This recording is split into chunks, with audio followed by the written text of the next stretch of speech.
Hi, this is Chaplain Stephen. I'm doing another video on a question that's asked. I get asked quite a bit at the hospital, and that question happens to be, is there life after death? And I get asked that a lot. And I have to tell you, based on the experiences that I've experienced myself, and also by just some of the stories I've heard from patients and family members about their near-death experiences, and also out-of-body experiences. And so, I'm just going to tell you, based on just in the last 3 or 4 years, I've come to the conclusion your journey does continue. There is life after death. And so, and and we're getting another video on that. I'll kind of explain more further about the next life, and so we'll talk about that later. But I'm going to go ahead and continue. I'm just going to go through some patients and what probably about 5 of them, and just some of their experiences. But I just want to share this with you. And the reason is that just to let you know your journey does continue. And so I just want to kind of make it known to you that that's the good news. Your journey does continue. But let me go ahead. First one is a peace and calm. And the peace and calm is when patients die at the hospital. Most of the time, they die. There's a peace and calm in the room. Some more than others. And I'm going to talk about one patient that I've got to know, but she was in pretty bad shape. And her organs were starting to fail, and she was on her, she was going to be passing fairly soon. And how she was on life support, and they removed life support, and you can see the heart rate, the blood pressure, but the most important one is the oxygen level. And when that gets below 20, normally most patients pass away, and in this case she did. I continued to stay with her. She had no family members, so we have a policy that no one dies alone, so I stayed with her. And so I continued to do some prayers, and about a minute and a half later, the room became very peaceful and calm. To the point, I just remember, to the point that I remember looking out the doorway there and asking myself, why do I want to go back out that doorway when it's so peaceful and calm in this room? And so, it was her time and not my time, and I had to kind of reconcile that. But the good news, I said, most people really, there's a certain peace and calm. Let me go to the next story. And the next story has to do with a patient that was maybe about a half a year ago, and he had a problem. His heart stopped quite a bit. And the last episode that he was brought back to life. It was about 4 years ago. And in addition to the story, in addition to the episode, they bought a dog, a 10-pound dog from what I understand. And I have to tell you, when both she and her were telling me, the husband and wife, they were pretty good storytellers. So it really got my attention. I was just listening. Really, I wanted to hear more. And anyway, so what the story goes is that when he came in the hospital, he was recovering, but his heart stopped before that. But here's the interesting thing about it: it's how the heart started, and how it happened is that I talked to you about that dog. He went to take a nap. And he was very tired. He took a nap, and his heart stopped again. And the dog was right next to him, and the dog sensed it. And so, and the wife is telling me, she's coming up the stairs and she's kind of watching this whole thing. And so, the dog jumps, runs off the bed, goes to the end of the hallway, turns around, and starts running back towards the bedroom through the hallway, and takes a running leap. And guess where it lands? Right on his chest, and his heart restarted. And so, what do you say on something like that? It's just some stories that you just, boy, it's pretty stunning. But anyway, the other thing about him too is he had a near-death experience. In other words, he had, and both times that he explained to me, he had the vision of God. He saw God, and both were the same imagery. So that was kind of interesting too, because sometimes people have, they may have repetitive, but they kind of vary. But he said explained the same thing. It was the same image. But anyway, I'm going to go ahead to the second story, and the second story is about a woman who had an out-of-body experience. She didn't have a near-death experience, but she had an out-of-body experience. And what I mean by that,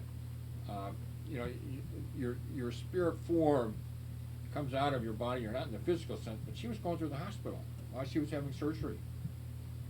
And there's a waiting room, and in the waiting room you have family members who are there to support her while she was going through the surgery. But there was one family member that there were some. He didn't like her too much, and he talked about her. And here's the thing about it: she went in a spirit form. Nobody could see her at all. In the spirit form, she goes into the waiting room, and she's listening to this guy and one of her family members talking about some negative things. And so she saw him, and also verbatim she heard what he had to say. Anyway, she got through the surgery successfully. And about a day later, 2 days later, he came to visit her. And you can guess what happened next. And what happened next, she confronted him about his comment. And he was just flabbergasted. He didn't know what to say. How do you know? And she told him verbatim. And so, he was just kind of shocked by it. But the good news out of all this is that they developed a relationship. I mean, they really kind of resolved some of the things that were kind of being in the way. And from my understanding, the relationship got a lot better based on this experience. Let me go through the third one. And the third one is about a guy that is, he also had surgery. And a lot of us, we think about God. What does God look like? Or, what is really, we have all kinds of imagery of God, but we don't know, till our time comes, and then we're going to find out about God. But in this case, he had an near-death experience. And he saw God. He talked to God. And then it wasn't his time, so he came back, and he, about 24, maybe 2 days later, his wife was in the room. And he turned to his wife, and she was asking how she was doing, and he said, "I've got to tell you something." And so she's listening, and they're kind of telling me the story, or she's telling me. And he said, "I know God. I met him. I know him. I know who he is. I met him." And so it was just the way they were telling it, is that, all of us, at some point, we're going to know God. But he knows it already. He met him. And that was the whole point of it. It was just kind of, he was just so enthusiastic when he was telling about the story, but it was just a great story. Let me go through some other ones. And